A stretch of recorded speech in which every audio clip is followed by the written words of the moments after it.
Today I'm going to show you how to use AI to grow your consultancy, to win more work, to move faster and get more competitive in your market without replacing the team you've worked so hard to build.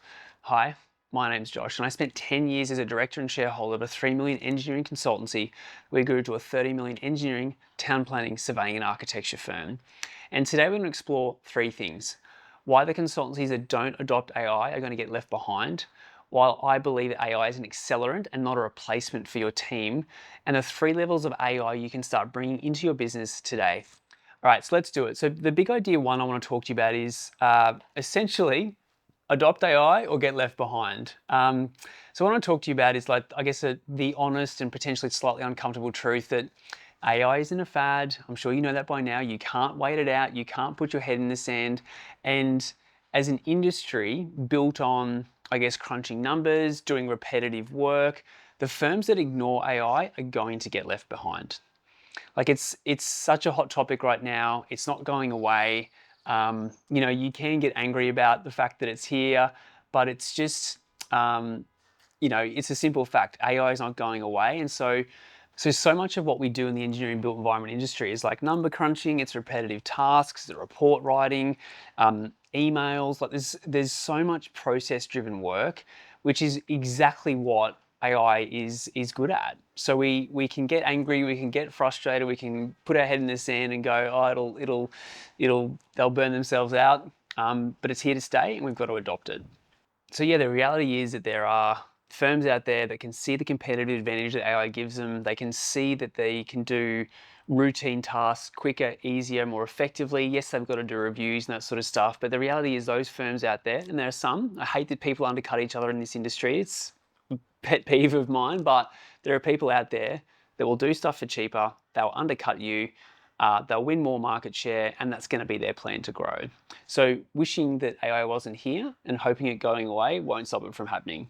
So the firms that adopt AI, they get comfortable with the changes, and you get more competitive in the market. You're just going to win more work, and you're going to be keeping up with the times. And the ones that don't, the ones that wait for this to go past us or slowly start or only adopt a little bit, they're going to be losing work. And that's just kind of how business goes.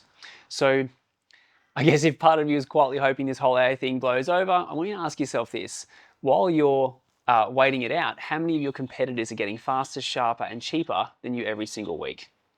So the second thing I want to talk to you about is the way I look at it is AI is an accelerant. It's not a replacement. I'll show you I'll talk to you about what I'm thinking, but I want you to get clear on your values first. So my viewpoint is, and you've got to push back on all the loud voices on online and all that sort of stuff, bragging about how they replace their entire team with agents and robots. You've just got to get clear on your values first. What is your AI viewpoint? How do you want to implement into your business? Because once you're clear on that from an ethics point of view, from a team point of view, from a culture point of view, then you can move forward with clarity. Because there are so many people out there online, saying, I just replaced my 15-person team with a bunch of AIs, robots and agents and that sort of stuff. And my viewpoint on this, and this is my viewpoint, you can have yours, but honestly, if your idea of fun and building a business is talking to a bunch of robots all day and telling robots what to do, then kind of good luck to you. I've said this to my team, I've said this to our boardroom members. We do fortnightly AI roundtables with all of our boardroom members every week. Every 2 weeks, every fortnight. My value is that I like my team. I like the human interaction. I have zero intention of firing anyone on the team and replacing them with an agent or a robot or a bot. I love our team. I love the human interaction, the connection they bring, the fun banter, all that sort of stuff.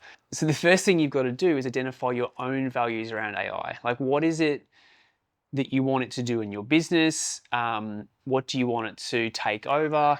And what is it there to do and how is it there to accelerate the team? And so once you're then clear on your values piece around AI, you can then look at your North Star, you can look at your people, you can look at where you want to take the business, you can look at the areas where, logically AI can help you. looking at like emails, repetitive tasks, report writing, fee proposals. We just helped our clients build their own capability statements using AI, like all these sorts of things. But you've got to identify your values around it first, and then your North Star. And then you can kind of go, okay, cool. How can AI help us go faster?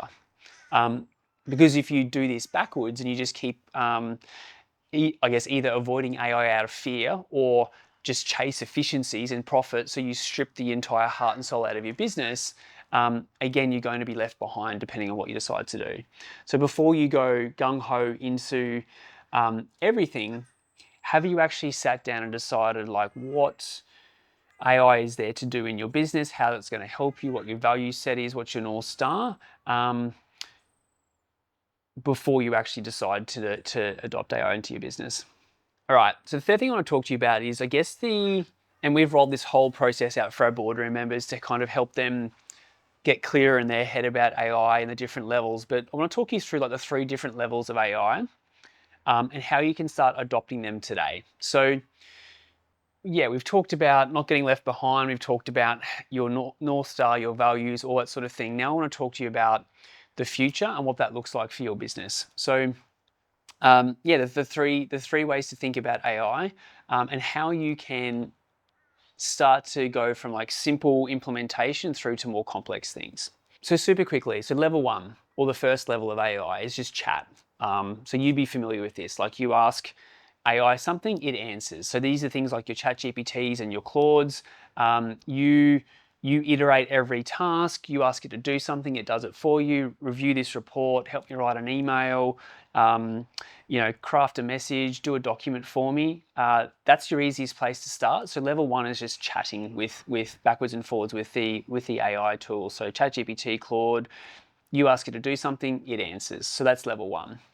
Then you got level 2, which is automations. So you set up automations to run once and they kind of run themselves. Automations need a trigger to fire. So something needs to happen, whether it's an email coming into your inbox, a request for proposal, someone ticking something in your CRM. AI automations need like a defined trigger to run, and then they've got a whole process that runs behind it, and it can just kind of run for you. So they're things like Make.com, Zapier, N8N, Power Automate, those kinds of things where you set up automations, AI has a very linear process that it runs, and you get an output. So level 2 is automation, and that can start to help you immensely. And then level 3 is like agents. So AI is actually with agents, it's doing the reasoning. It plans, it acts, it has access to your systems. It's got a certain, I guess, predefined goal or parameter. I want you to do this, but you don't really set how it does it. So you set the destination, it drives itself. So this is like Cowork, Opus, Claude Code, Manus, those sorts of things. And so I find it really useful to think through AI in terms of those 3 different levels. So level 1 chat, level 2 automations, level 3 agents, because again, people get so overwhelmed about the enormity of it all. Just start somewhere. Like start at level 1 to build your confidence, chat backwards and forwards, get it to help you do a few things, then move to level 2 in terms of a few automations on repetitive tasks. You don't have to do that. If you don't know how to do that, just simply ask Claude, how do I do an automation here? It'll walk you through step by step. And then once you've got a few automations running in your business, then you can move on to level 3, which is agents, and you're just getting more comfortable. And so this whole process, like this is exactly why we do these fortnightly AI roundtables with our boardroom members, because everyone's at different levels. Some people feel super comfortable, some people feel super overwhelmed. So we just provide that level of support. Every 2 weeks we get together and we train and teach our boardroom members on something new that's happening with either AI changes or how they can adopt AI into their businesses. And so a classic example is this week, we ran a training for our clients on capability statements, but it wasn't just here's your cap statement and how to structure it. It was also here's how actually to use Claude Code to build your cap statement for you in 10 minutes, which is pretty cool. Okay, real life examples. So one of our amazing boardroom members, Russell just hosted an AI roundtable for us recently and just talked to our boardroom members exactly how he's implementing AI into his business. But like he's just leaned into AI. Like he's been using agentic AI tools to produce like genuine fee proposals, reports, workflow outputs. And on some tasks, he's getting around like a 10x kind of time saving. He's built himself a live project dashboard that pulls information from all his different systems, his team's emails, and it sits on a TV in his office like a flight schedule at an airport, refreshing every 30 minutes. And it's just showing the team all the data that counts in the business. Like it's a live feed of the data in the business.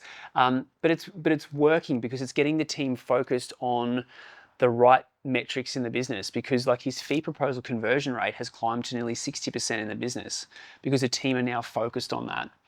And for Russell, like the first thing wasn't like he just started. Like he didn't wait for AI to be perfect. He didn't wait till someone told him what to do. He just got curious. He figured it out. He rolled up his sleeves. He dove into that kind of world. And like I said, yeah, he's getting on some tasks in his business, like a 10x kind of time saving, producing like real fee proposals, real reports, real workflow outputs, not just kind of dummy examples. And so the final thing Russell did, which is something I really want you to hear, is like he aimed his focus around AI on the things that actually move revenue in the business. So he's aimed them on fee proposals, sharpening and speeding up his proposal process. So, he's identified that most consultants get proposals back to a client within 2 weeks. Well, he's like, let's do a day. Like, how can I get from receiving the proposal to getting it back to a client? How can that be a day? And so he just he's iterated the process using AI to help him more and more and more. And so client asks a proposal, he gets a well-written proposal back to them within a day. He's faster, he's sharper, he's more competitive, and he's winning more work because of it. So if he can start simple, and then building that repetitive nature of AI, increasing revenue, winning work, getting better results, there's no reason you can't start doing the same in your business today or this week. All right. So if you take a couple of things away from today's episode, it's this. AI isn't going away, and the consultancies that adopt it are going to get more and more competitive in the market. So get clear on your values first. Remember, AI is an accelerant and not a replacement for your team, and start working through those 3 levels: chat, automation, and then agents. And if you'd like to learn more about growing and running a more efficient, more profitable consultancy, increasing revenue, growing consistently, and building a business that gives you the life and the freedom you started this whole thing for, check out our 10 million plus consultancy roadmap training. It's a step-by-step guide on how to grow to that next level in your business, whether it's to 1 to 3 to 5 or 10 million and beyond, and build a business that you can be really proud of and genuinely fun. So you'll find the link to that training right below this episode. Thanks for joining me today, and I'll see you in the next one.